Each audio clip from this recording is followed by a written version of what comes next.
የተቋማት ግንባታ ስራችን ለሀገረ መንግስት ግንባታ እጅግ ወሳኝና አስፈላጊ እንደመሆኑ መጠን ባለፉት 7 ዓመታት በመንግስትም በፓርቲም የተቋም ግንባታ ስራችን እጅግ እየተሳለጠ እጅግ እየጠነከረ እጅግ እያበበ ሀገራችን ዛሬ በደረሰችበት ደረጃ ከአፍሪካም አልፋ በዓለም ደረጃ ተፎካካሪ ወይም ተመጣጣኝ ሀገር ወደምትሆንበት ደረጃ ላይ ለማድረስ ሰፊ ስራዎች እየተሰሩ ይገኛሉ። ክልላችን ደቡብ ምዕራብ ክልል እንደሚታወቀው የብልጽግና ፓርቲ ትሩፋት የሆነ ክልል እንደሆነ ይታወቃል። ክልላችን ከተመሰረተ ጊዜ አንስቶ በርካታ የልማት የመልካም አስተዳደር ስራዎችን ሲሰራ ቆይቷል። በተለይም አሁን በደረስንበት ደረጃ የፓርቲያችንን በአደረጃጀት በአሰራር በሰው ኃይል በማጠናከር አጠቃላይ በክልላችን ውስጥ ያሉ የመልካም አስተዳደርና የልማት ችግሮችን ለመፍታት ሰፊ ተግባራትን እያከናወን እንገኛለን። ዛሬ በዴቻ ወረዳ ተገኝተን የፓርቲያችንን የመጀመሪያ ተቋማዊ ግንባታ አደረጃጀት ማጠናከር የሚያስችል የቢሮ ግንባታ ለማስጀመር የመጀመሪያዋን ችቦ በዚህ በዴቻ ወረዳ የምንለኩስ በመሆኑ ሁላችሁም እንኳን ደስ አላችሁ እንኳን ደስ አለን ለማለት እወዳለሁ።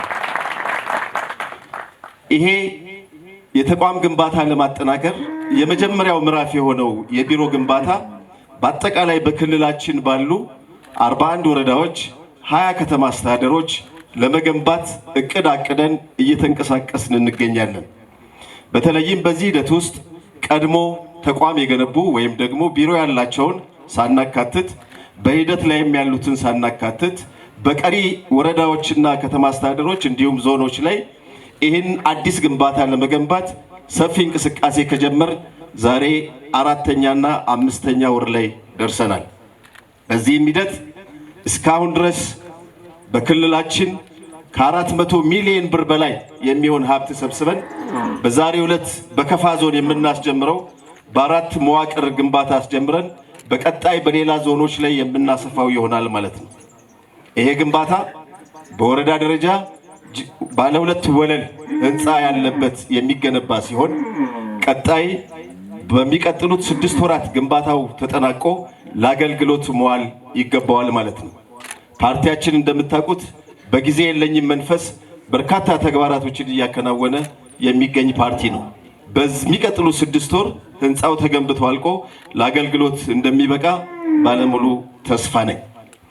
እንደሚታወቀው 2018 የበጀት ዓመት ትልቁና ዋነኛው ተልኳችን በሀገራችን የሚካሄደው 7ኛ ሀገራዊ ምርጫ እንደ ፓርቲ ትልቅ ትኩረት ሰጥተን እየሰራን ያለነው ተግባር ነው።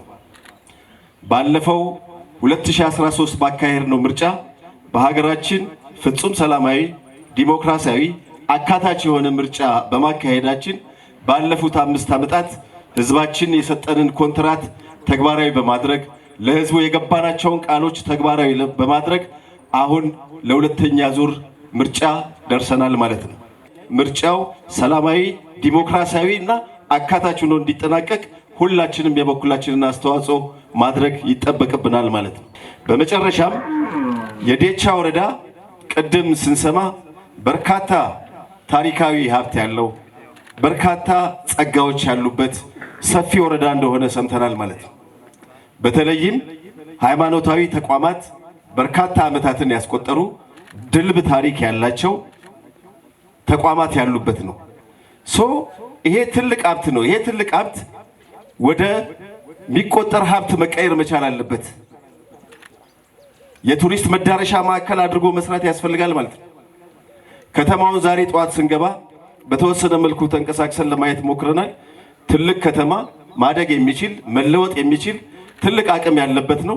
ሰፊ ቀበሌዎችም ያሉበት እንደመሆኑ መጠን ይሄን በተደራጀ በተቀናጀ ሁኔታ በመስራት ለቱሪስት ምቹ የሆኑ ቦታዎችን በመፍጠር ያሉንን የቱሪስት መስህቦችን ደግሞ ለመዳረሻነት እንዲውሉ በማልማት በሚቀጥሉት ጊዜያቶች ብልጽግና ያስቀመጠውን ራዕይ የምናሳካበት ሂደት እንዲሆን በዚህ አጋጣሚ ጥሬን አቀርባለሁ።